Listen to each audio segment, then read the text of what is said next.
we're going to go ahead and get started. I know that we have a lot of people not here. I know there's been traffic. Our food is stuck.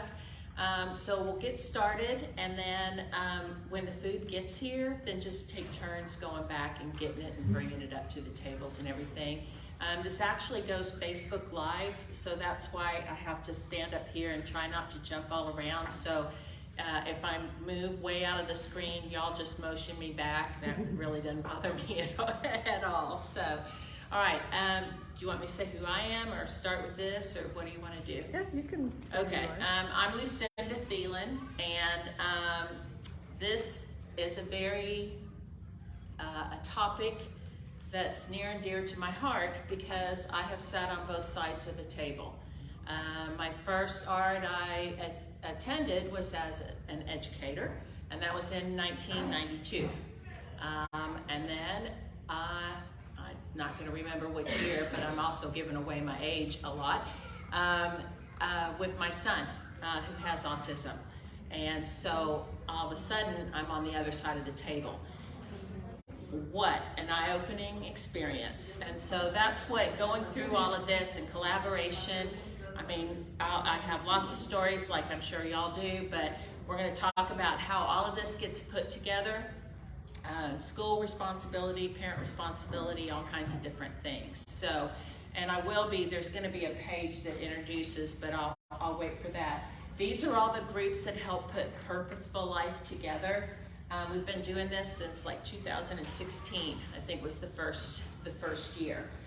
But Facets, which Amy is in charge of, Amy Day. We've got Brazos Valley Center for Independent Living, and Pat is here. Bryan Independent School District, College Station, A&M Center on Disability and Development, and that's where I work now part-time because I'm retired from the schools and the Down Syndrome Association.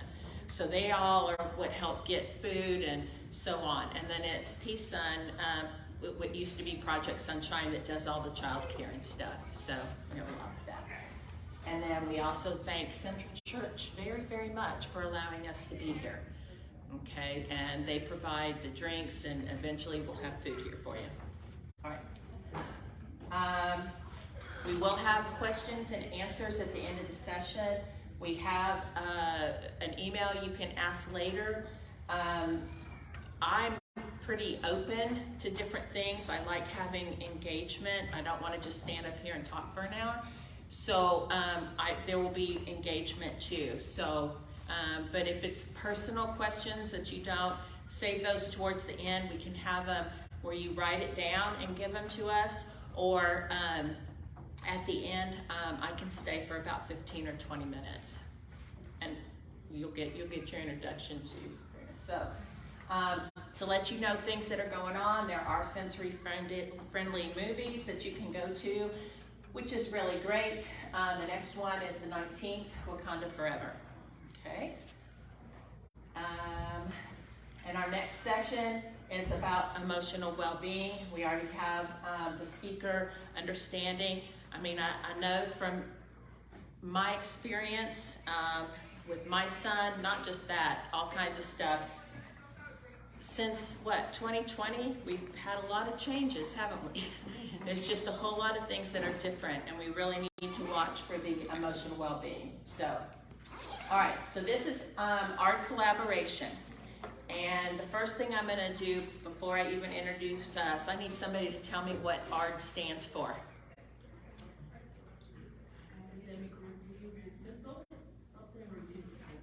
You're right, it is, yeah. But the first one actually,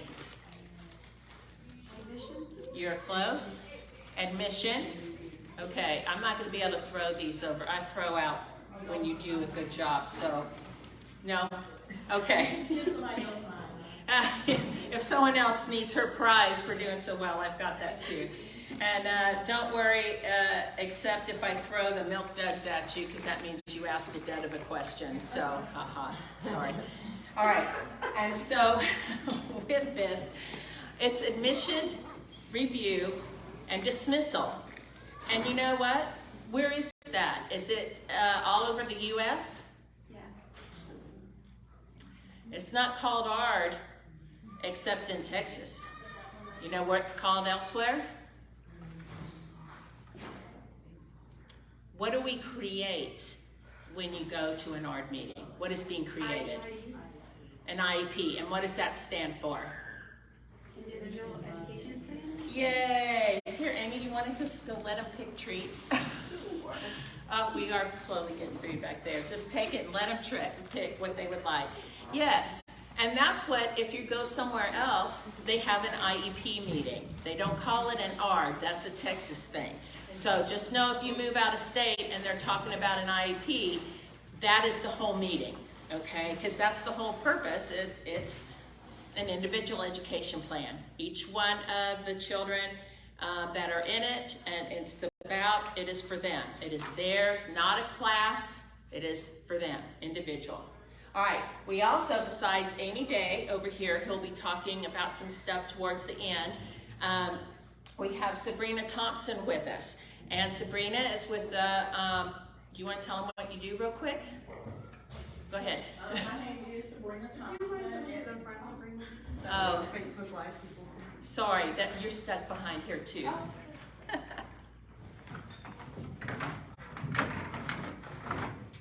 Hello, everybody.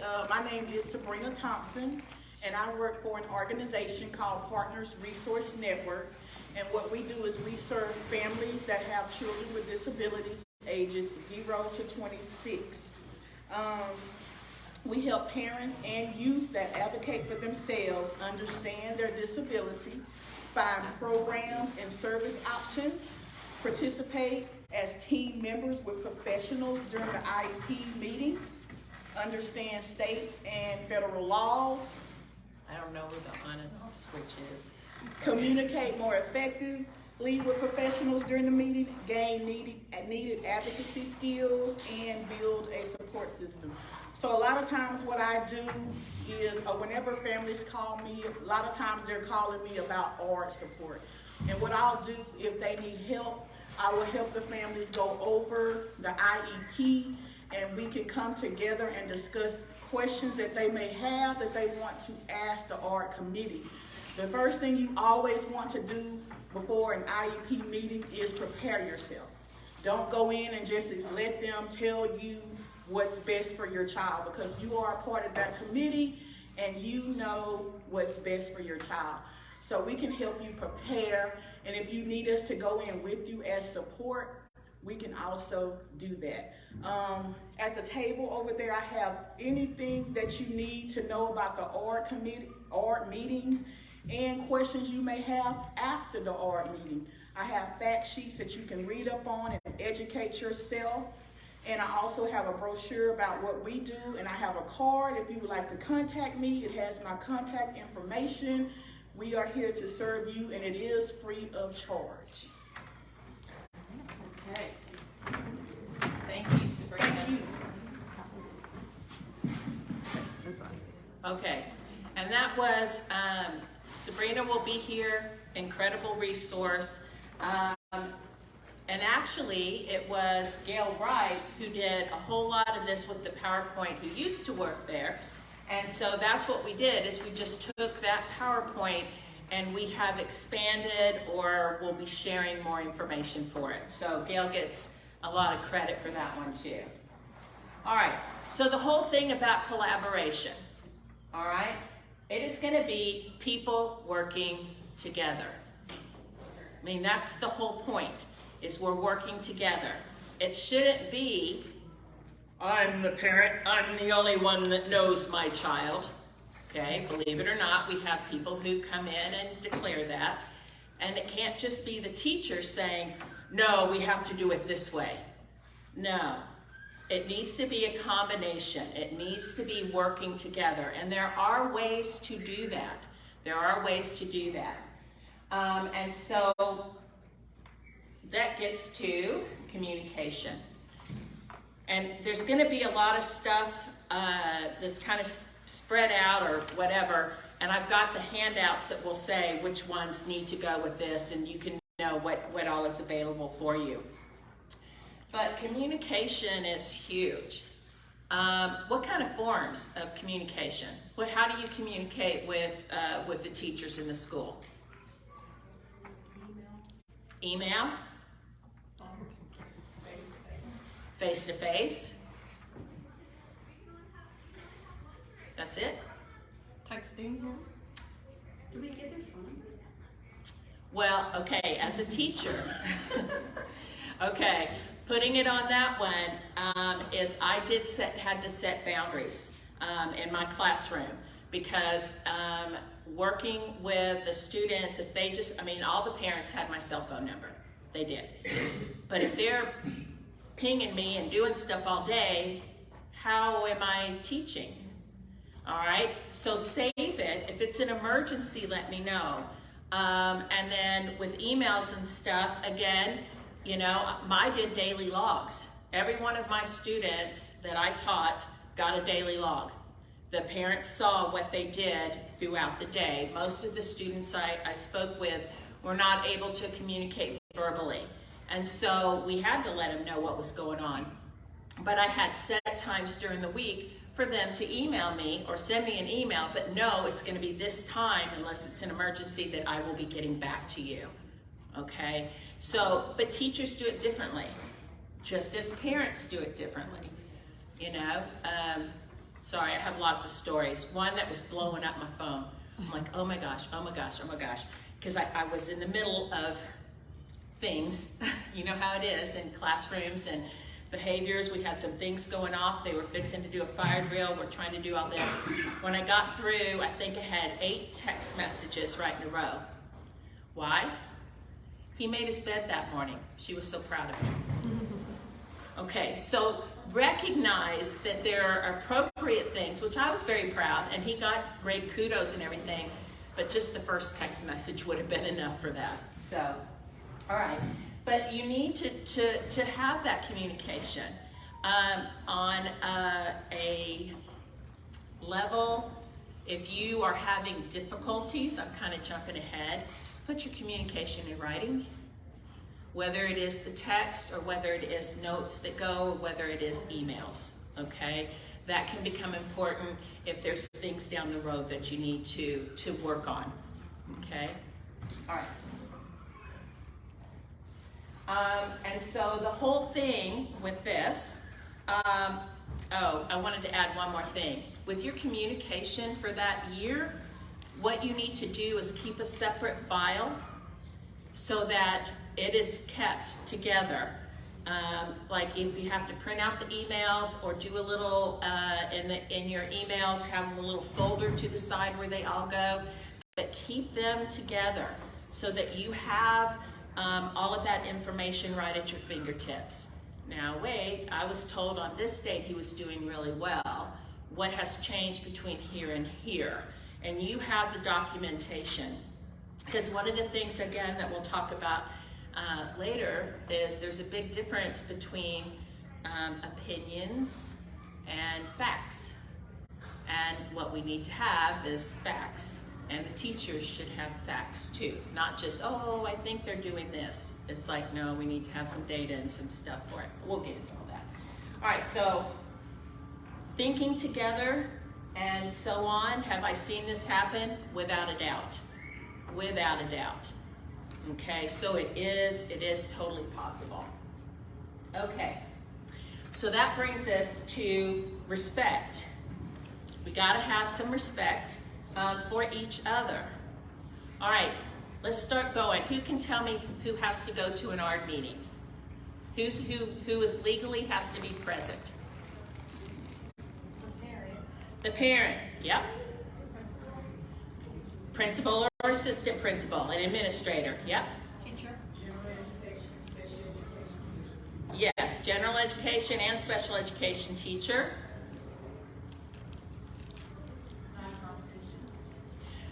Or whoever is running it, right. It depends on what kind of ARD meeting it is. A diagnostician, yeah. What are other people that have to come? Your PT, OT. If they get services, such as physical therapy, occupational therapy, adaptive physical education, any of those different things, they need to be there as well, okay? So that's a lot of people. Now, how many people are in special ed, at an elementary? How many students? What do you think? I mean, every school is going to be different, but what do you think? Like 30, 40, 50. 50? Okay, 50. All right, how many at a high school? Couple hundred. Yeah, couple hundred. Feel free to give them some candy there.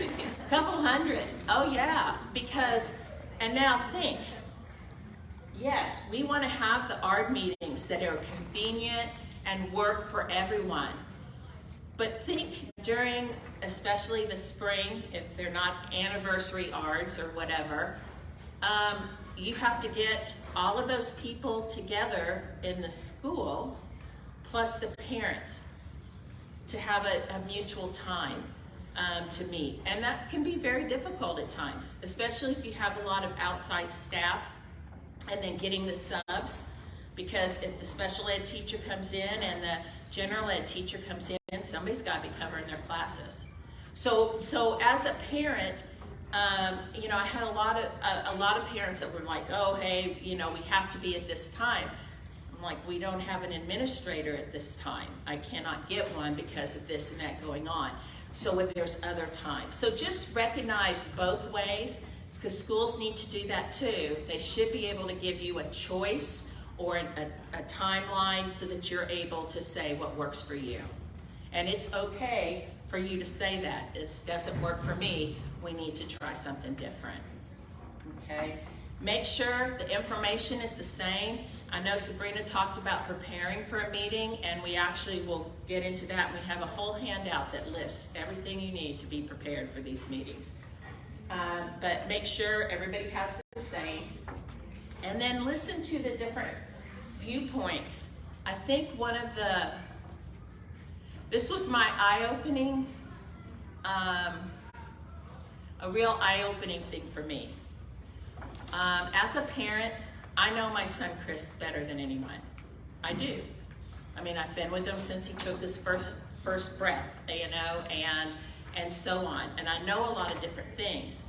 What I don't always know, and what was a real eye-opener for me, is when all the people in the meeting were able to share what my son Chris did different with different people. You know, like when he went to PE, it was a disaster. And he threw apart things, his sensory was overloaded, everything was a mess, okay?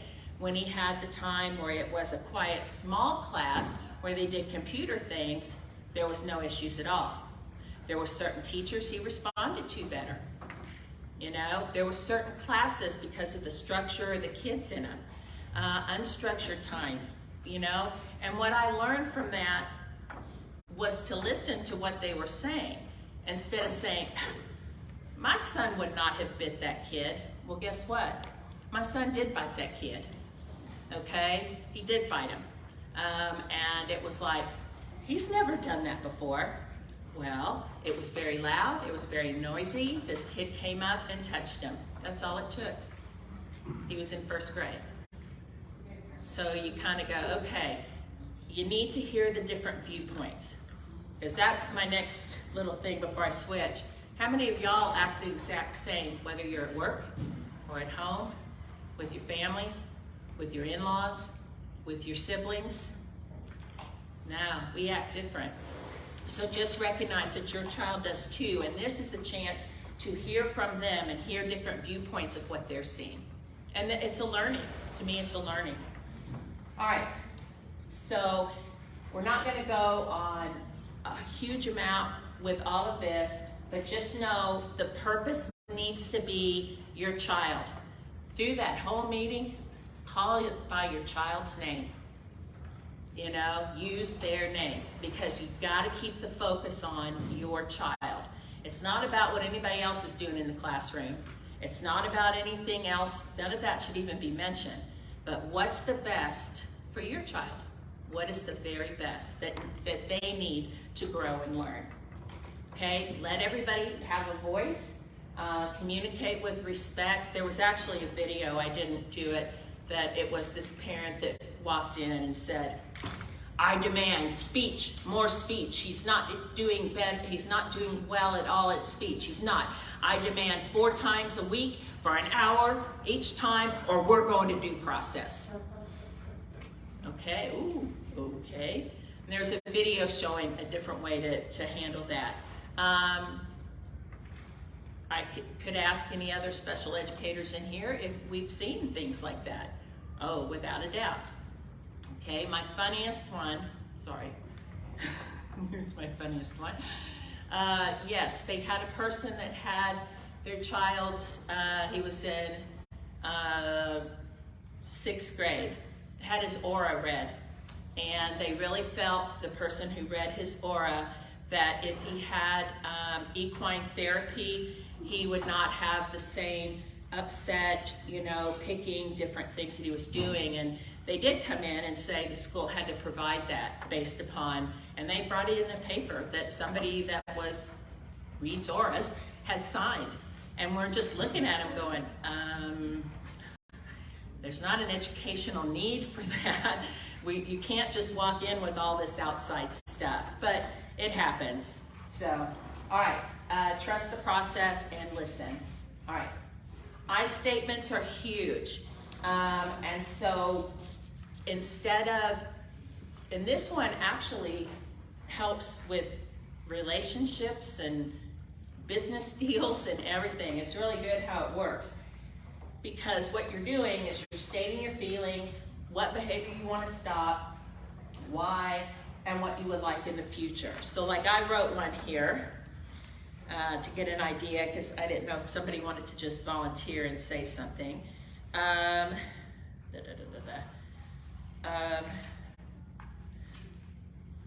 Okay, so here's one. I felt overwhelmed when we were in this meeting, and acronyms kept being used because I don't always understand what you mean. I need you to take the time to explain what you're saying to me and the impact on Chris and his education. So even though I'm telling him to knock it off, quit using all those acronyms because I had no clue, the first R that my husband went to, he's like, what language were you speaking? I didn't understand any of that. And that was a real eye-opener too, because I thought, oh my gosh, there's so much stuff that comes out that needs to not be. So when you say that I am what you're asking, then that's a way to get respect and have that change. And if they don't, and they keep using acronyms, then you just stop and say, excuse me, can you please explain what that is? Excuse me, can you please explain what that is? And you just keep doing it until that message gets across. For those of you who might need some help with acronyms, this is one of the papers that we have available for you today. Here's all the different acronyms. Bring it, take notes on it, whatever it is that you need to do. I still have, my son is out of school, but I still have the notes, the file folders from each grade. And it makes a difference. And it also reminds me of good things that happen, maybe not so good things, but having that and keeping it all together, that helps us. So, whoops. And so, yeah, this is just saying it's a positive thing to use the I statements. And so they have little ideas here at the bottom, like instead of saying, I can't talk to them, or they don't talk to me, they don't care, you can state, I find it difficult to talk to them. Or at the bottom, and if you think the teacher's not understanding what's going on with autism, you can say, I've often felt that the teacher doesn't understand that. And then that way it opens the door for how can we make that change, what can we do, and so on. Okay. Before that, wait, let me go to this. It's also really, really good to say positive things. Okay, it's really good to share when something is going really well. I know this is one that I wrote for that one, and I turned to the art committee and I said, Mrs. Johnson, I really appreciate you sharing the gains that Chris has made in regulating his behavior. I know he becomes overwhelmed when he starts working on assignments, and his behavior can be pretty disruptive. But it gives me great hope to see that using his calming strategies is working. Now, what's the purpose of me sharing that in an ARD meeting? Go ahead. You're showing you appreciate what they're doing and that you're noticing a change. And what the information was concrete, and it was letting every other teacher or administrator know that using the calming strategies worked. Okay, there's like an art to it. You want to make sure that they're utilizing the things that are in place. Plus, Miss Johnson, I mean, she was wonderful. My son had a lot of behaviors, very difficult behaviors. And so what we used to do was I would give teachers gifts, okay? Because I was so grateful, because I knew how difficult he could be just when he's at home, and him and I, you know, and imagine with, you know, 10 other kids, how difficult that can be. So I was always very appreciative and did that. What I didn't know is that my son would walk up to him and hand him whatever it was I was, you know, like if it was Halloween, it was a little basket with some candy or something, and he would hand it to him and go, "Here's your bribe." That's what he would say to him. So just know. Anyway, yeah, here's your bribe. All right. Practice what you want to say. I actually, was it Monday? I spent 2.5 hours on the phone with a parent who was having some real difficult times and just wasn't understanding. And so the whole focus of that was to have her practice saying her I statements and what she was concerned about, what things were going well, how to ask for the data for why things are happening, how to go through. And so practice. It takes the emotion out of it. Does that make sense? Have y'all had emotional moments in ARD meetings? Yes. Yeah. Some go through and it's fine. Sometimes it gets so overwhelming being the parent. And you're like, okay, again, we're trying, okay. This is a little hard, okay, I get it. It's very hard. It's hard emotionally. And so, you know, that's the whole thing is practice. And the other hint that I have, which is why I have all the notes, is I found as I was listening to each person, number one, I came with my notes. I came with my little things that I needed to say and how I wanted to say them. But I would have on here, as they would talk, I would kind of write it down. So, and if I didn't understand, I would turn and say, "Are you saying this? Or please say that again. You know, is this what you're meaning?" And so that's what I would do, and I would have all of those notes. But by writing the notes, it took some of the emotion out of it for me, because I had to focus on that, not that I'm going to jump across the table and grab you, because what are you doing with my kid? How dare you say he disrupts everything? I know that already. You know, let's focus on what he can do, or what changes we're going to make for that. So that really helped with the emotion for that. All right. And so again, it just has some other ideas on here. Make sure the problem, not the person who's doing it. Take the people out of it. Be open to new ideas. Ask the questions. Find common ground. Like, how would you handle this if this is happening? You know, find that and talk to them about it.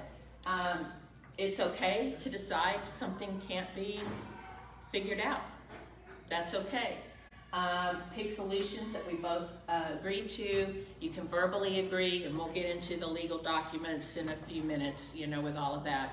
But yeah, talk, ask. You know, it shouldn't just be sitting around a table where they're like lecturing you about your child. This needs to be together. It needs to be together. And you need to insist that it's together. So, all right. This one again, which it's trying to give more ideas because everybody has different things that they're doing.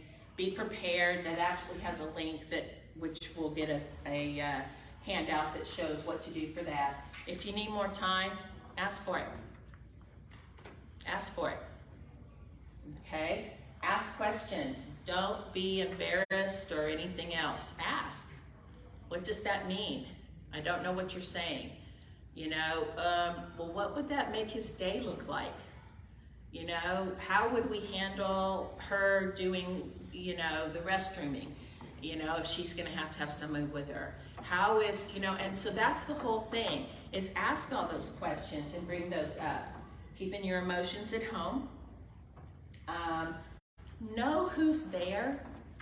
Okay, we just went over like how many different people can be there. And I mean, that's intimidating. When you have this giant group of people sitting there with all of their papers, and then you walk in, hi. If you don't know who they are, have them explain who they are and how they interact with your child. Ask, you know, ask, how have you done this? I always ask the administrator, how, besides an office referral, how many times have you seen my son in the hallway?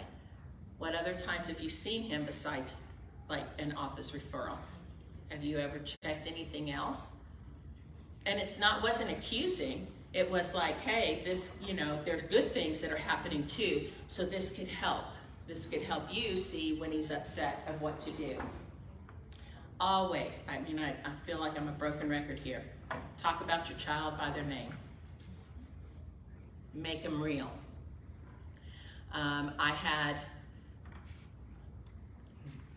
most of the time, as an educator, I insisted that the child that the ARD was about come by the ARD meeting. Even if it was just to say hello or introduce someone, even when they're in elementary school, they can at least point to who your teacher, who's your teacher? Chris, which teacher here teaches you writing? Cool, okay, we have that.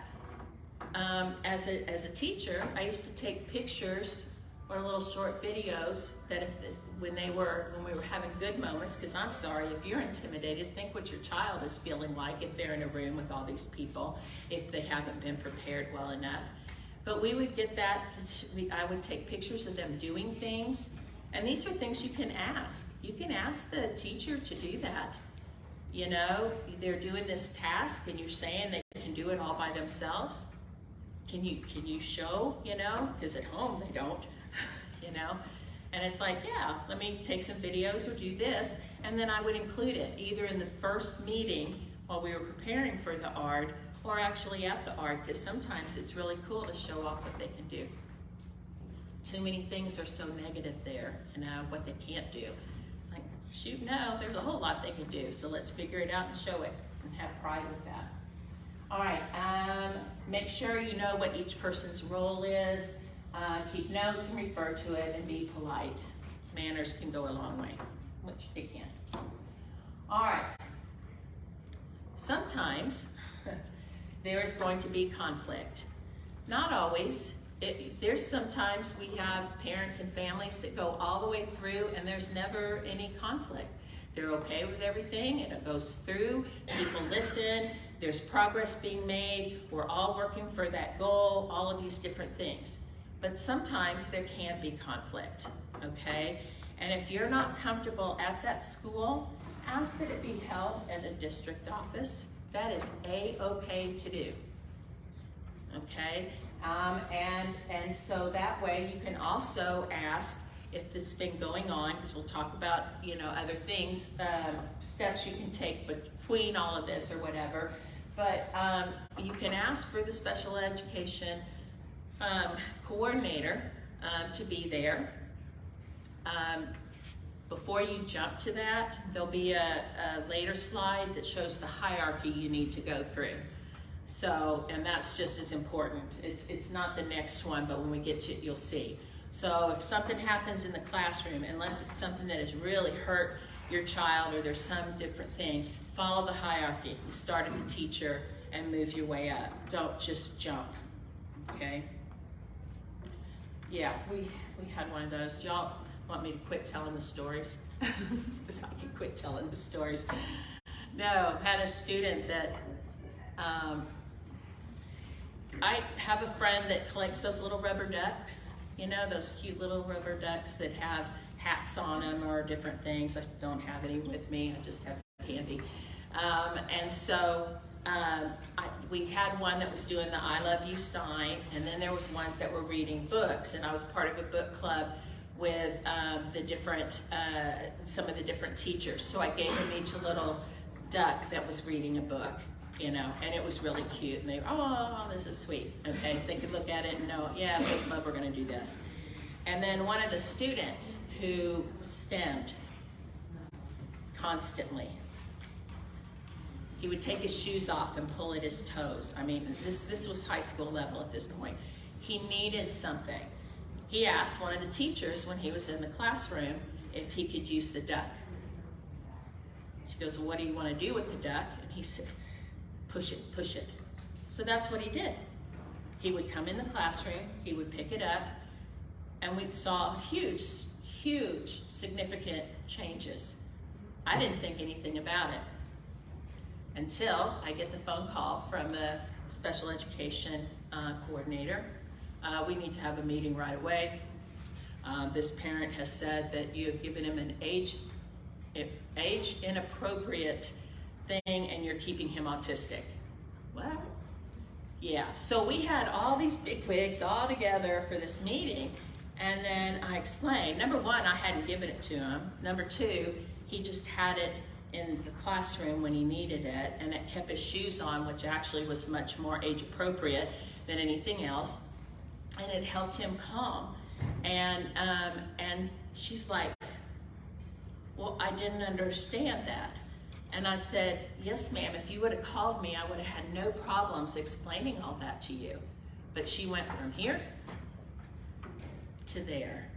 And it's like, whoa, you know, wait a minute here. Let's go through this. It could have saved everybody a whole lot of upset stomachs and, oh my gosh, how has this happened, and so on.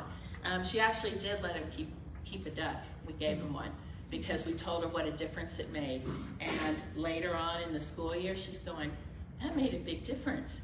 And I said, and it's not because it's a duck, it's because he can push its head in. It's just, you can hit a button if you want to do something. This just happens to be what he found and liked. So, different viewpoints, don't jump ahead. That's kind of what goes on with this. So, all right.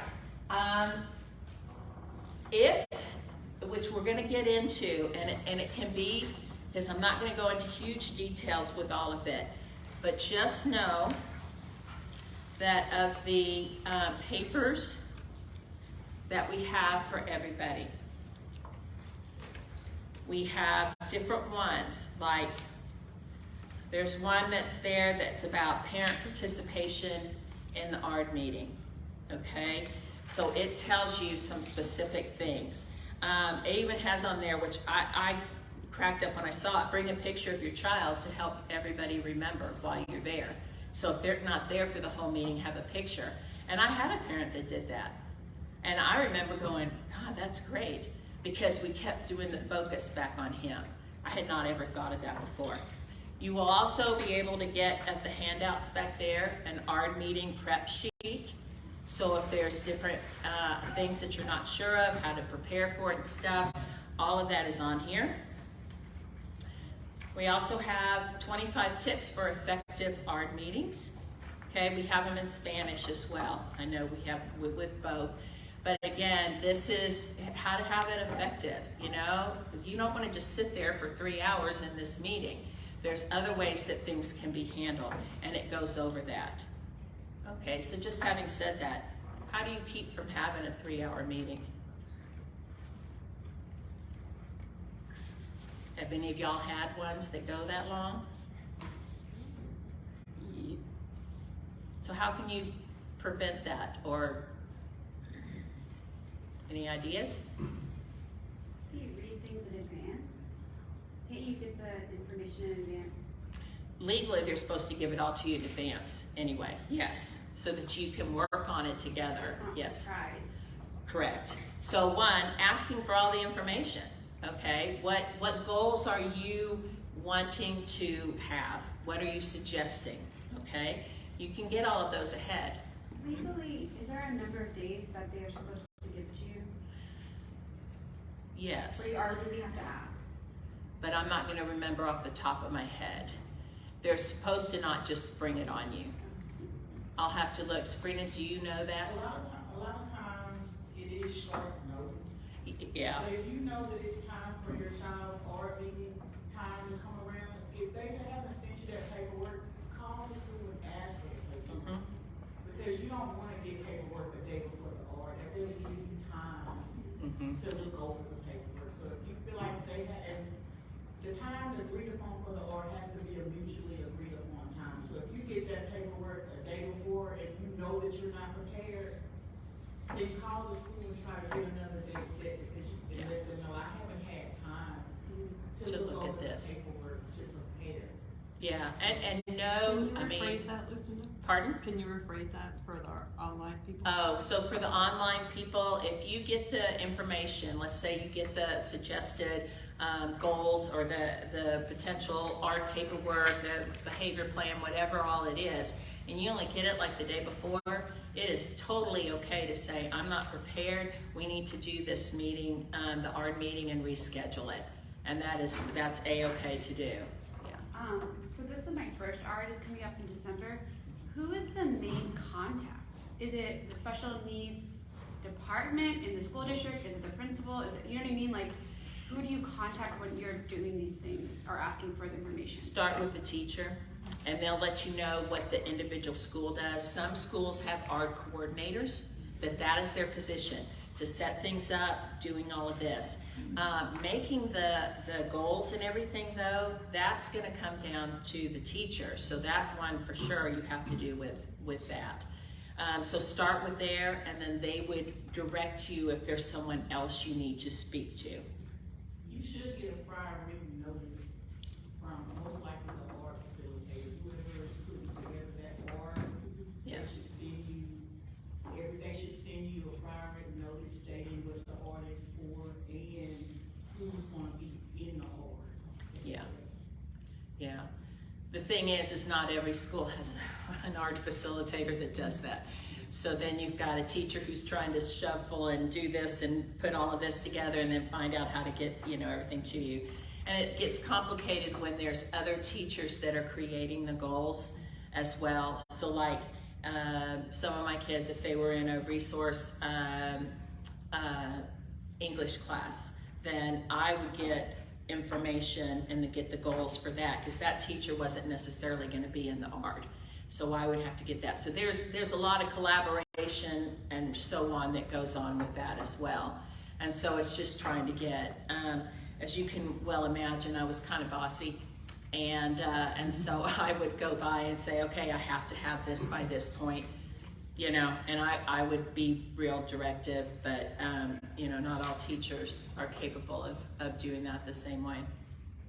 So, but yeah, you should get it. You should have time to go through it and look with it. And if there's something that doesn't make sense, and those, the progress reports you get, I mean, it's really important to look at those and highlight things on that if they're not making progress or things haven't been doing, or if they don't give data. If it's just, yes, they're making improvement. No, I need to know how they're making improvement. And that is totally your right to do that. So you would start with the teacher asking for stuff, and then if it doesn't, then you go to the administrator, and the administrator would bring in special ed coordinator, whoever else. So they will bring all of that in, but do stand up for your rights for that. Okay. All right, so again, we got prep sheet, we got this, and then a whole other focus, which is what we get into this next part, is about how you are your child's advocate. You are the one that stands up for them. You are going to be the ones that are leading the way.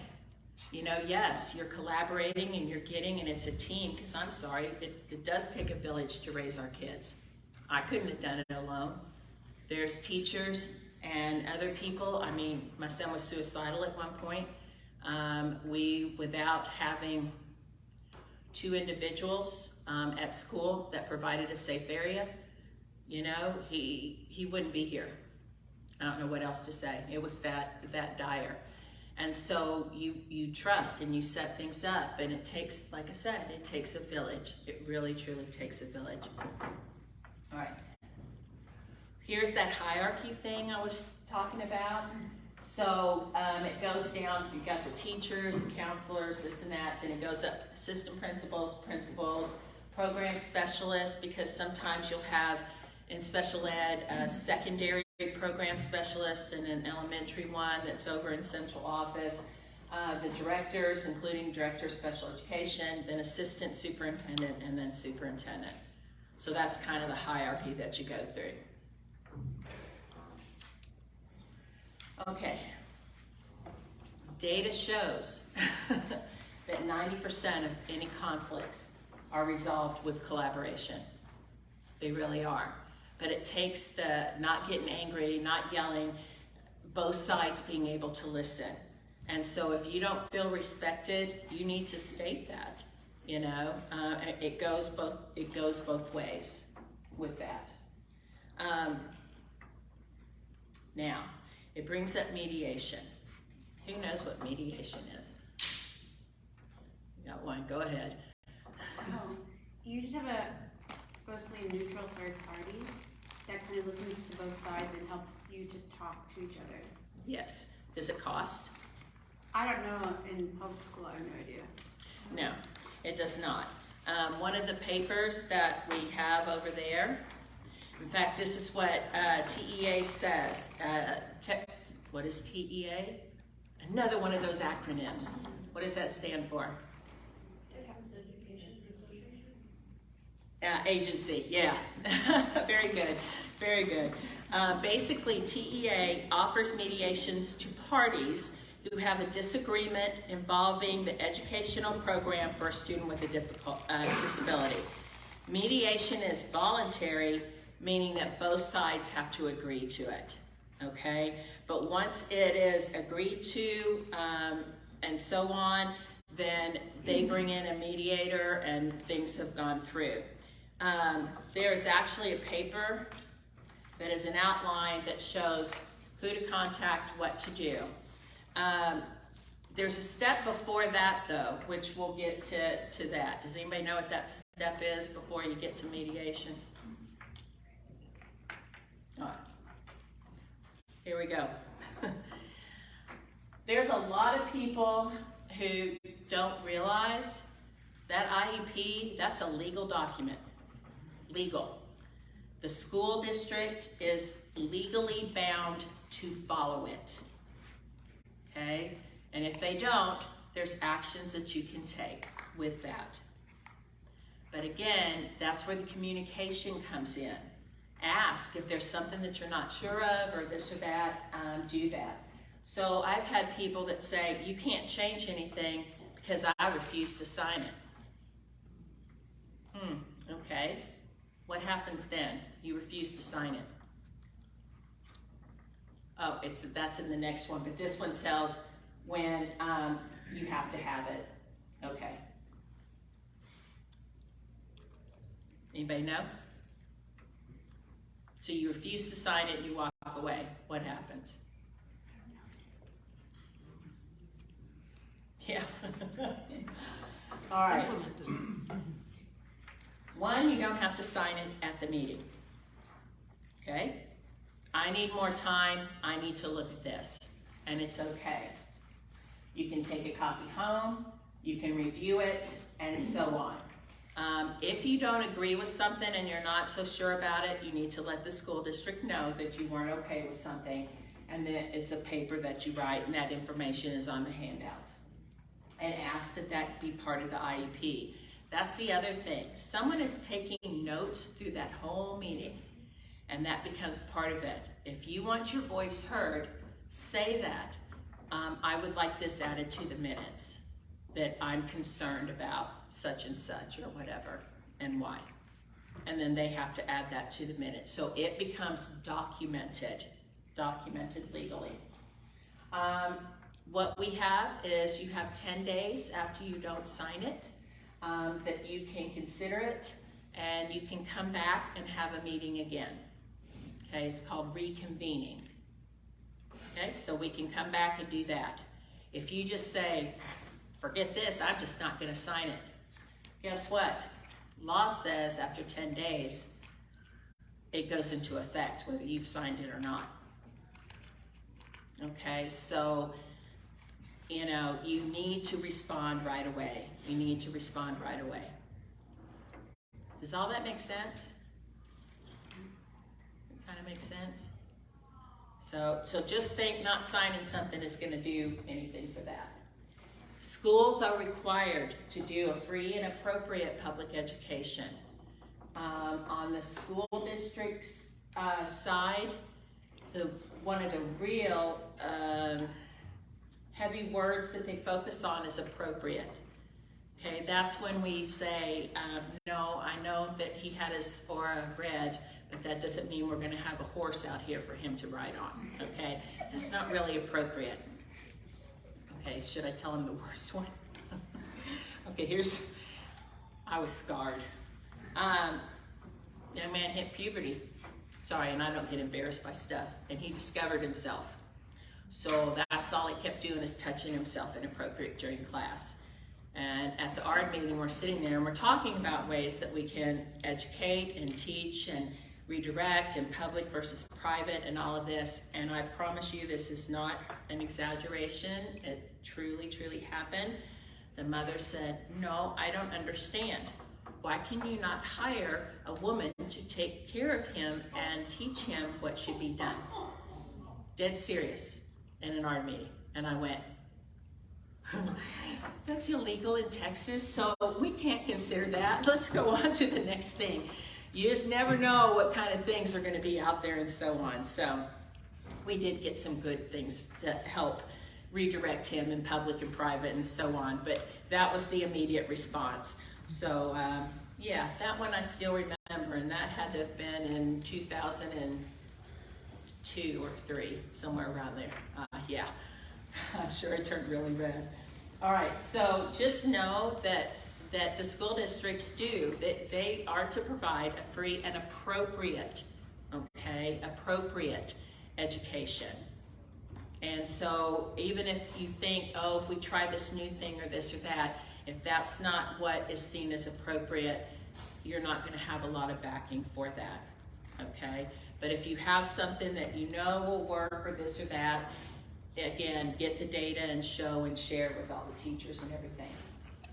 All right, so mediation is when you've done the 10 days, you've done everything, and then most of the things, and that's why I said the mediation chart is there, it gets handled, because it's an outside party that comes in that listens to both and tries to collaborate together, okay? Because the next step is due process, and that's a whole legal setup where we got lawyers and all kinds of different things for that, okay? There's actually, I don't know if there was it's in front of the, I don't know which Supreme Court. It's made it to one of the high courts about free and appropriate education for people with disabilities and lawsuits and some different stuff. There's some things being decided. So I'll be watching that. All right, this is you, Amy. Mm-hmm.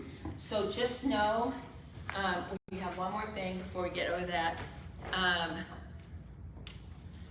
All of these different things are here about being an advocate, parent participation. There's one, what to do when the school district isn't following the IEP. All of these things are here.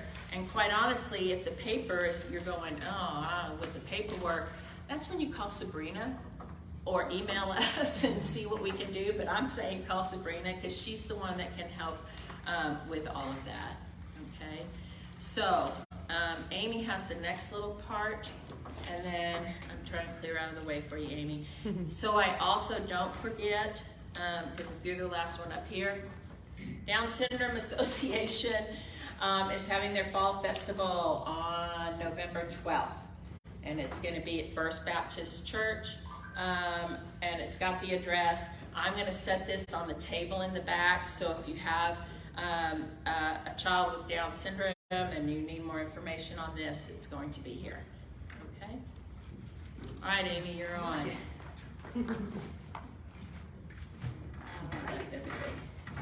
Thank you so much, Lucinda. That was amazing as always. So make sure that you also grab this little handout, which is just a couple of slides that I'm going to do. And I wanted to share some tools that will help you problem solve collaboratively. These are tools that are part of what's called person-centered thinking, and person-centered thinking is something you need to do before you do person-centered planning. So hopefully, as you are creating your IEPs, they are person-centered, meaning that you are having conversations with your child, trying to figure out, what it is that they want to learn at school, like what goals are important to them. And so that's part of helping your child become an advocate for themselves. And that means that when you are going to those meetings, you're letting your child know, hey, I'm going to this meeting. This is where we're going to decide what kind of things you're going to learn this year. And as they get older, they need to be involved in that process. So my son is a junior, and last semester, he had his IEP meeting, and he was there for the entire 2 hours, and he did a 20-minute presentation on what his life goals are, what he wanted to achieve by the time he was in 11th grade. So he told them, it wasn't necessarily, I want to, learn algebra or anything like that, but it was, I want to be able to drive a car. I want to get all A's. I want to go to football games. And all of those things, although some of them may not be related to education, they're related to having a good life. Right? So those goals that you're creating, it can become easy to kind of pile on a lot of IEP goals. That can be a lot for a teacher to manage. So when you are trying to collaborate with your team and come up with IEP goals, really focus on the things that truly matter to you. Because you do have the right to be able to work collaboratively with your teacher and say, hey, I have some idea goals for social skills that I'm interested in. So for my son, we added some skills that dealt with managing his emotions, because I knew that when he was an adult, that was a skill that he needed to have in order to be gainfully employed. So going back to these tools that we have, so the first tool is called the Working Not Working tool. And you can use this to focus on a specific area, or you can be kind of broad. So you could do a working not working on what is working and not working for my child at school, or for myself during these IEP meetings. And it allows you to quickly look at, to see what each party is saying is working for them, what they're saying is not working for them. It helps you build that common ground that Lucinda mentioned earlier. So if you're both saying this is working, if you're both saying that it's working, that my child has paraprofessional support during math class, then that's something you got to keep for this IEP meeting. If the teacher is saying, we think that he doesn't need it in English, and you're saying, I really think they do, then that gives you right away, you're not agreeing on that, and what can we do for that specific area? Right, so it's done in partnership, and it leads to action planning. So you quickly see, this is what it looks like, you can quickly see the things that you agree on, and the things that you disagree on, and then you can focus in on what is it that we're not agreeing on and take steps towards that. So that's the Working Not Working tool. And these are just kind of the questions that you ask yourself, because you can do it from multiple perspectives. So it can be your perspective, it can be your child's perspective, it could be the perspective of the principal. So everybody has a chance to write it down. You can have a big chart, a big sticky note on the wall, and everybody gets a chance to go up and write their stuff down. Every teacher would have a chance to say what's working and not working with my classroom right now. And so you're able to see it quickly and able to take steps. I'm going to show you a quick example. There we go. If you have the handout, you can see it. So this is an example of one that was created for a person who lived in a supported living center. And they were asking her, what is basically working and not working in your life right now? And it had her perspective, and it had the perspective of the staff. And so she was able to say, these are the things that I'm happy with. You know, I'm happy that I get to go shopping. I'm happy that I get to have my nails done. I'm happy that I have this dog named Teddy that lives with us, and I get to feed Teddy from my plate, because feeding Teddy from her plate was her showing love. And then the staff is, they have what makes sense for them as well. But if you look at what they're disagreeing on, one of the things they're disagreeing on is Teddy. She's saying it makes sense for me to feed Teddy from my plate, but her staff is saying, well, we can't do that because you have diabetes, and we have to be able to know exactly how much you're eating. And so that helped them to focus in on Teddy and not fix the problem right away. Right, so that leads me to our next tool that we can use. So they already knew that Teddy was an issue, and instead of jumping and saying, okay, well, what we're gonna do is this, they took time to figure out, what have we tried? So that's this next one. This one is called the 4+1. And you can use this one after you've identified the things that you disagree with.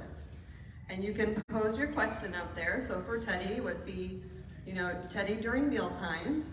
And then everybody gets a chance to say, well, what have we tried when it comes to Teddy during meal times? What are we, what did we learn about what we tried? The next question you ask yourself is, what are you pleased about? Just like Lucinda said, right? Pointing out the things that are going well. Because it's hard to collaborate with someone if you're constantly saying you're doing it wrong, right? So if you can say, you know, I appreciate that you're doing this, that this is working, then that gives you that little bit of you know, kudos, and it helps to build that strong, honest relationship. And then you get to say what you're concerned about, and then you go to action planning. So after you've taken the time to think about everything that you've tried, what are you gonna do next?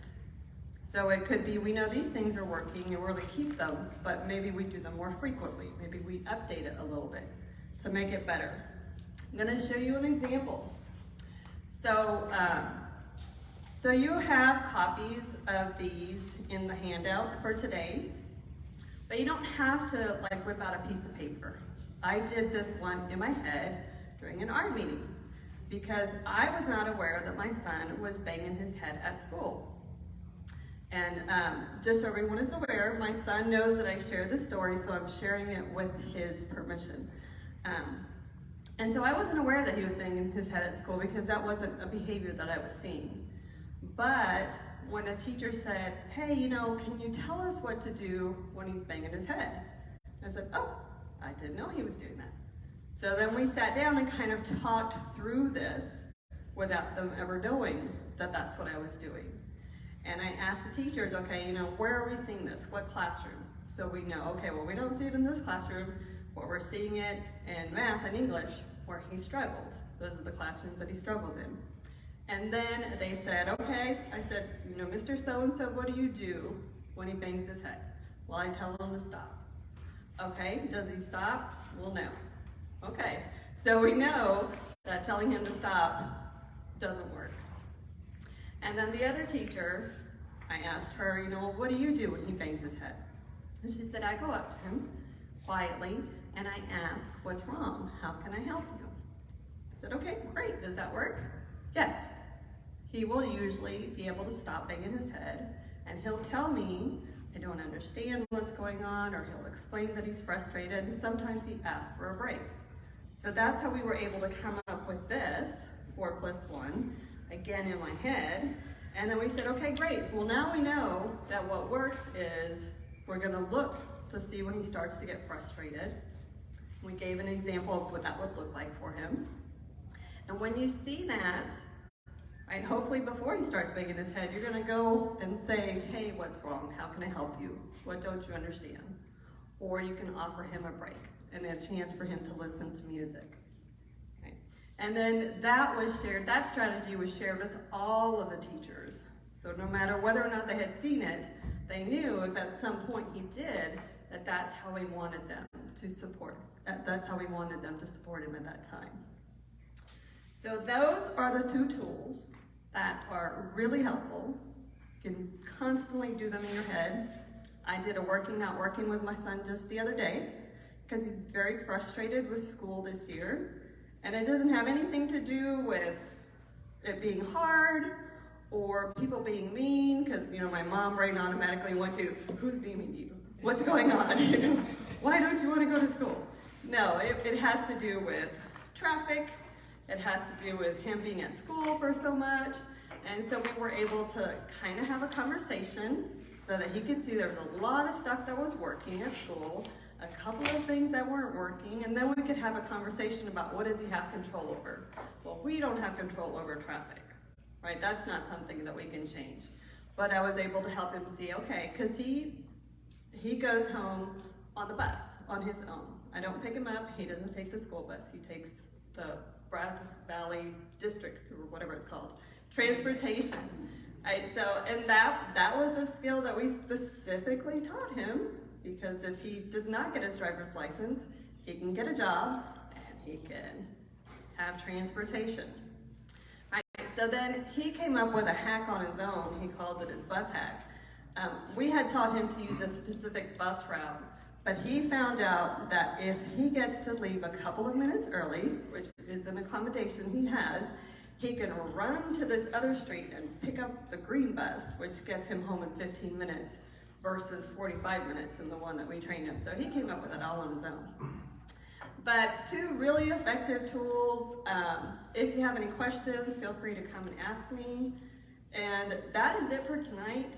Do y'all have any questions for Lucinda or myself about what we discussed today? Sabrina, yeah, Sabrina's here too. Oh yes, or Sabrina, thank you. No questions? I have one. Yes.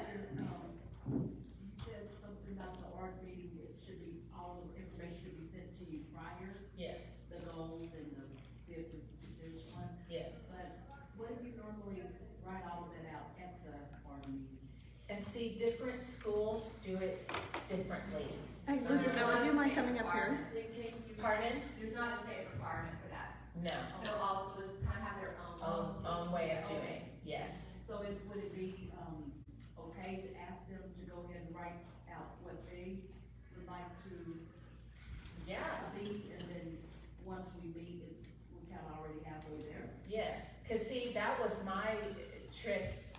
I don't know, not really a trick, sorry, it was the most effective, is that I would meet with whoever, the parent, whatever, ahead of time. I would have my suggestions, they would come up, so it wouldn't be an art meeting. We would meet and go through. So then if this was all in agreement, but there was only like 3 things that weren't in agreement, that's what we spent the art time on. So that's why it wasn't 3-hour arts. I mean, those just didn't happen because there wasn't something that was 3 hours long. You realize it's usually just 1 or 2 little things that you don't agree on. So yeah, ask for it ahead of time, or ask for it and ask for the meeting, and go, you know, with the teacher to say, can we go through all of this before? And then the actual meeting is like a formality, you know, and then those things.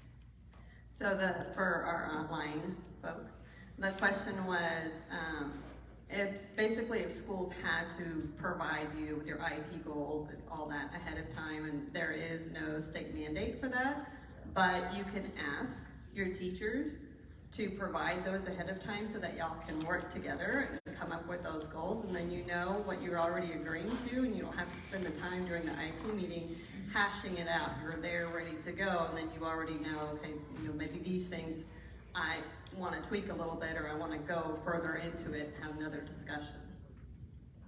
Any other questions? I did have one.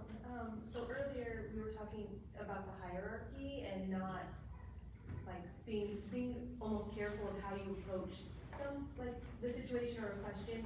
How would you word asking, like let's say the introductions have already happened, but how do I say who are you without sounding rude, like who are you again? Like what's a good way to word that without like just I don't know if that makes sense. Like what your qualifications are. Yeah, like who are you, what interaction do you have without sounding like I'm accusing them of Right. No, and that what you just said is just say, you know, oh, we have so many people here, and I'm I'm trying to keep everybody straight. When do you see my son or daughter during the day? What is your interactions with them? Which, What's your role? Yeah, what's your What role? did you say your role was? Yeah, I mean, and so, but turning it into like an I statement or I'm trying to keep this straight, please tell me one more time, or, when is the interactions and what is it that you're doing? What are the roles? When have you observed them? All of those different things. And that's A-okay to do. That should not get anybody upset. If it does, there's something wrong there. And as far as the hierarchy is concerned, really in your IEP meeting, you may only get up to the principal. The principal is Right, there or the most of the time. assistant, It's an assistant principal. Yeah, the other ones don't, because they're not mandated to be there. You get that when there's an issue that doesn't get resolved or you feel like it's not being understood at that level. That's when you start going up higher.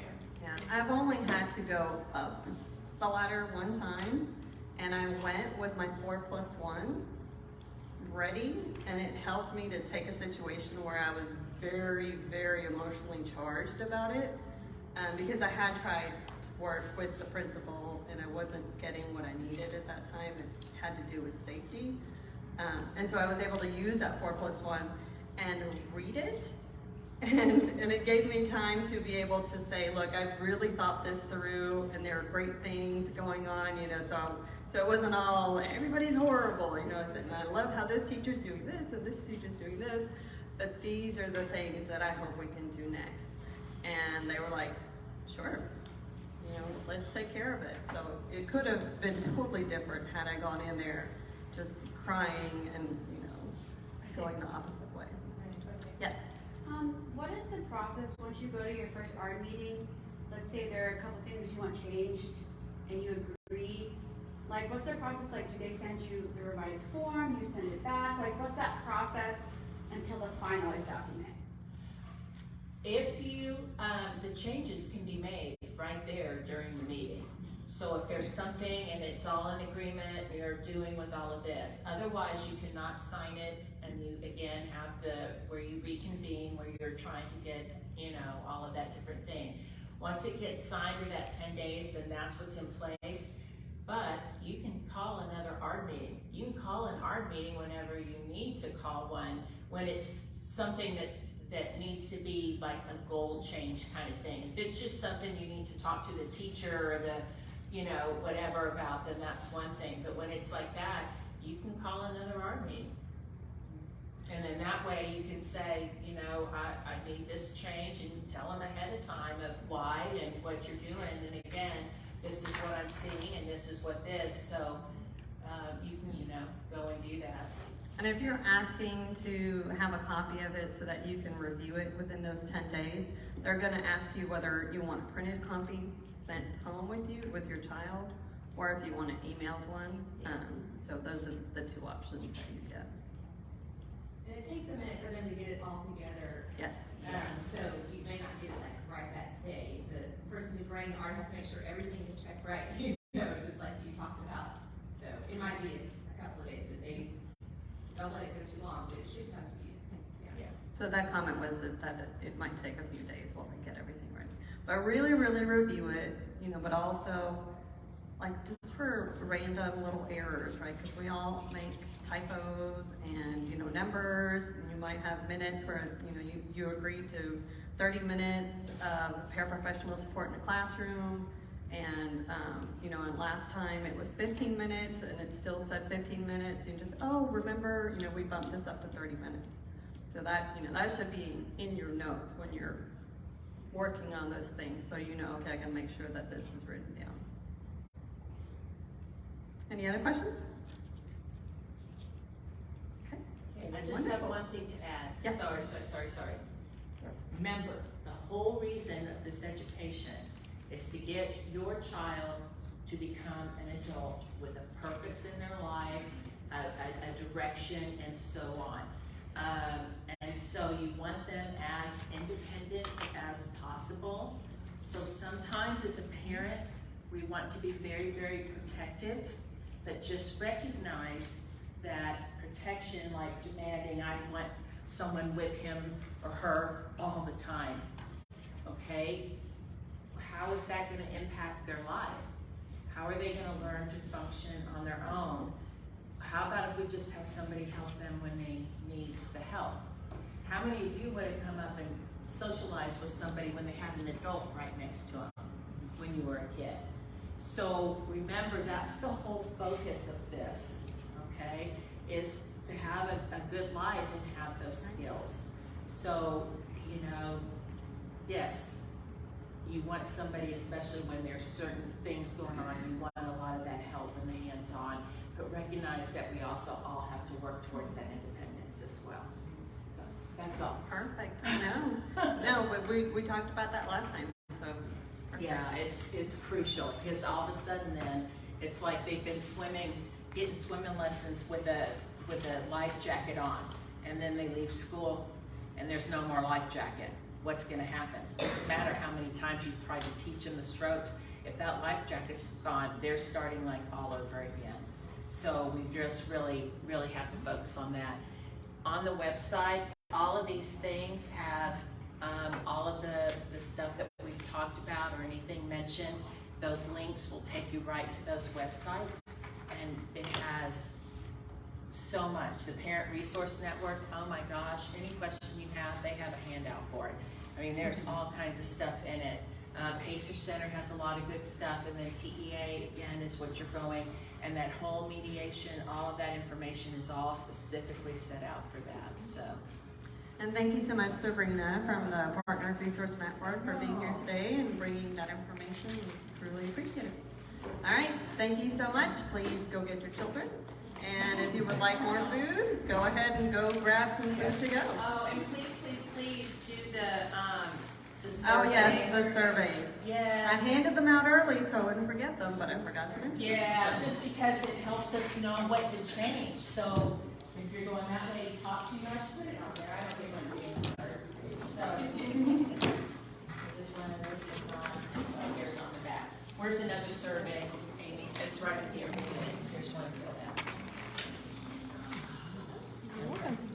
Thank you. All right, now how do we end this? And